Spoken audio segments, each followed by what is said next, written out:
தேசம், இது எங்களுடைய மண். உங்களுக்கு அதிலே அக்கறை இல்லை என்று சொன்னாலும்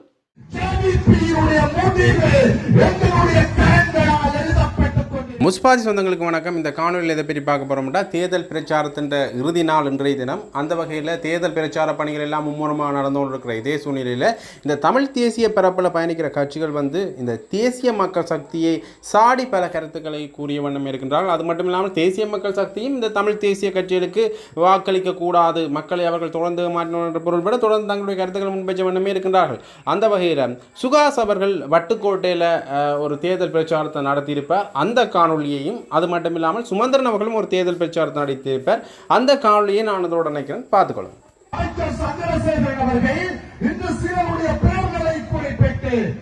வட்டுக்கோட்டை பிரகடனத்தை நிறைவேற்றிய வட்டுக்கோட்டை மண்ணையும் தாங்கள் கைப்பற்றுவோம் என்று சொல்லியிருக்கிறார்.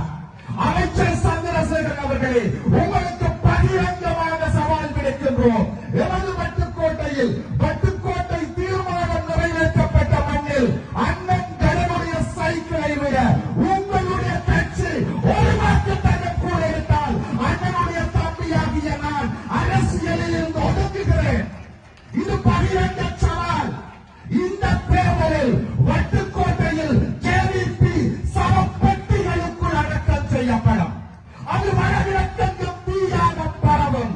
ஜேவிபியுடைய முடிவு எங்களுடைய கரங்களால் எழுதப்பட்டுக் கொண்டிருக்கிறது.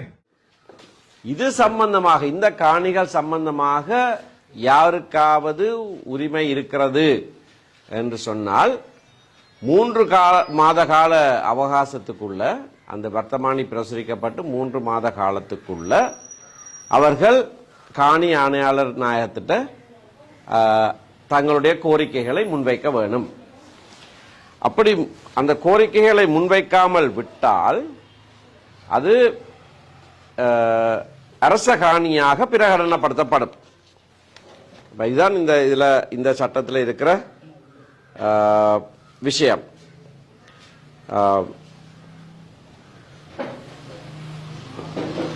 அது அரச காணியாக அறிவிக்கப்படும். ஆனால் அந்த 3 மாத காலத்துக்குள்ள யாராவது இந்த காணியில எனக்கு உரிமம் இருக்கிறது என்று சொல்லி ஒரு கோரிக்கையை கொடுத்தால் 6 மாத காலத்துக்கு அப்படியாக இது அரச காணி என்ற அறிவிப்பு கொடுக்க முடியாது. ஆனால் அந்த அவர்கள் கோரிக்கையை சோதித்து பார்க்க வேண்டும். அந்த கோரிக்கை சரியானதா? அப்படி அவர்கள் சொன்னால் அவர்களிடத்தில் ஆவணங்கள் இருக்கிறதா, இது எங்கட காணி என்று நிரூபிப்பதற்கான ஆவணங்கள் இருக்கிறதா என்பதை முதல்ல சோதித்து பார்த்து, அப்படி அவர்களிடத்தில் ஆவணங்கள், சந்திரசேகரனும் வருகிறார், அந்த ஆவணங்கள் இருந்தால் அதை சோதித்து பார்த்து அந்த காணி உத்தியோகத்தர் அப்படியான உரித்து அவர்களுக்கு இருக்கிறது என்று தீர்மானித்தால் மட்டும்தான் அந்த காணி விடுவிக்கப்படும். ஆனபடினால இதுல மோசமான ஒரு விஷயம் இப்ப நடந்திருக்குது. இந்த அட்டவணையில பல இடங்கள் குறிக்கப்பட்டிருக்கிறது. இதுல நீங்கள் பார்க்க வேணும், உங்களோட பிரதேசங்களில் இருக்கிற பல இடங்கள் குறிக்கப்பட்டிருக்கலாம். ஆகவே இந்த காணிகளில் உபயோகிக்கிறவர்கள் இந்த கோரிக்கையில முன்வைக்க வேணும். இது எங்களுக்கு உரித்தான காணி என்ற கோரிக்கையில் எழுத்து மூலமாக முன்வைக்க வேணும். ஆனால் இதில் இருக்கிற சிக்கல் என்னன்னு சொன்னால், எங்கள் எல்லாருக்கும் தெரியும், இந்த பிரதேசங்களில் பாரிய இடப்பெயர்வு நடந்தது. நீங்க எல்லாம் இடம்பெயர்ந்து பல தடவைகளில் இடம்பெயர்ந்து போய் வந்து இருந்தது. இடப்பெயர்வுகள் நடக்கல உங்களுடைய ஆவணங்கள் இல்லாமல் போயிருக்கலாம். நீண்ட கால ஒரு அசாதாரண சூழ்நிலை நிலவின காரணத்தினால உரிம பத்திரங்கள், இந்த பெர்மிட் வச்சிருக்கிற ஆட்களுக்கு அதை வருடாந்தம் புதுப்பிக்கிறதுக்கான அவகாசம் கிடைத்திருக்காது. அப்போ புதுப்பிக்கப்படாமலே பல காலம் இருந்திருக்கலாம். உறுதி காணிகள் வைத்திருக்கிறவர்கள் சில வேளையில் அந்த உறுதிகளை துளைத்திருக்கலாம். அல்லது யாருடைய பேர்ல அந்த உறுதி இருக்கிறதோ அந்த ஆள் பல காலத்துக்கு முதலே இறந்தும் இருக்கலாம். உங்களுடைய மூதாதையர்கள பேரல்ல சில வேளையில் உங்கள்கிட்ட கையில் உறுதி இருக்கும். ஆனால் இந்த நீண்ட கால ஒரு இடைவெளி ஒன்று இருக்கு, 30-35 வருஷ கால இடைவெளி இருக்குது.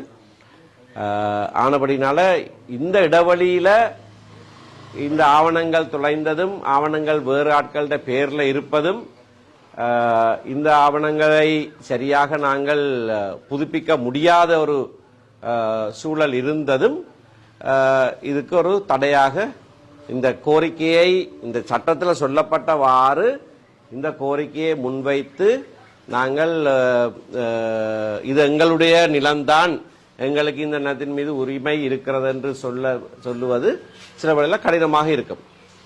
ஆனபடினால நாங்கள் இப்ப உங்களோட ஆவணங்களை இப்ப நான் நிறைய சட்டத்தரணிமாரை இங்க வரவிச்சதுக்கு காரணம் என்னன்னு சொன்னால், உங்கள்ட்ட இருக்கிற ஆவணங்களை நாங்கள் ஒருக்கா பரிசீலித்து பார்ப்போம். இது இந்த சட்டத்துக்கு கீழே இந்த கோரிக்கைகளை முன்வைக்கக்கூடிய ஆவணங்களா, அதுல ஏதாவது குறைபாடு இருக்குதா, இருந்தால் வேற என்ன ஆவணங்கள் தேவை. நீங்க இப்ப இன்றைக்கு எல்லா ஆவணங்களும் சில வேளையில கொண்டு வந்திருக்க மாட்டீங்க. ஆனபடினால சாயந்தரம் பாரு, ஆனபடினால அதை நாங்கள் முதல்ல ஒவ்வொரு இடத்துலையும் பரிசீலிச்சு பார்ப்போம். அவர்கள் ஒவ்வொருவரும் பார்த்து என்னென்ன ஆவணங்கள் உங்களிடத்துல இருக்கிறது என்றதை நாங்கள் பரிசீலிச்சு நிலைமைய நாங்கள் அவதானிக்க வேணும். இதுல இவ்வளவு நிலங்களை அரசாங்கம் கையகப்படுத்துறதுக்கு அறிவித்தல் கொடுத்திருக்கிறது.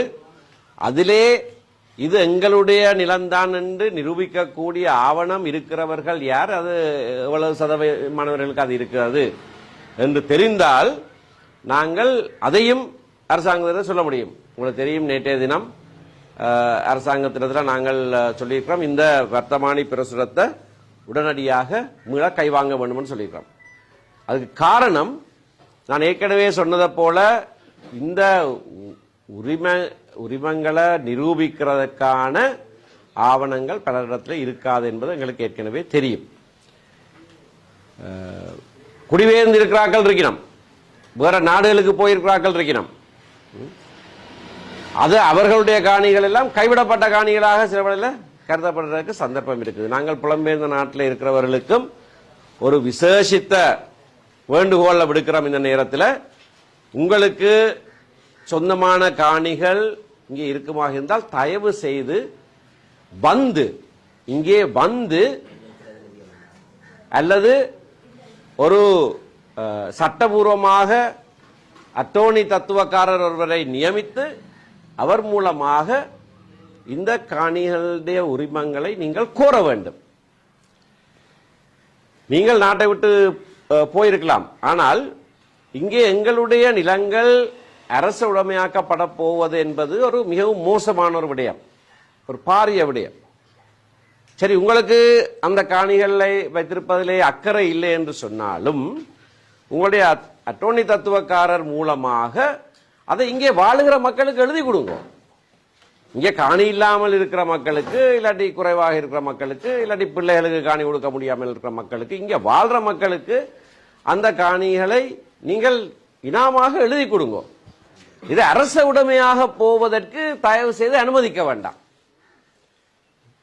இது எங்களுடைய தேசம், இது எங்களுடைய மண் என்று நாங்கள் சொல்லிக்கொண்டு இந்த மண்ணிலே இங்கே வாழுகிற நாங்கள் தான் அந்த மண்ணை பாதுகாக்க முடியும்.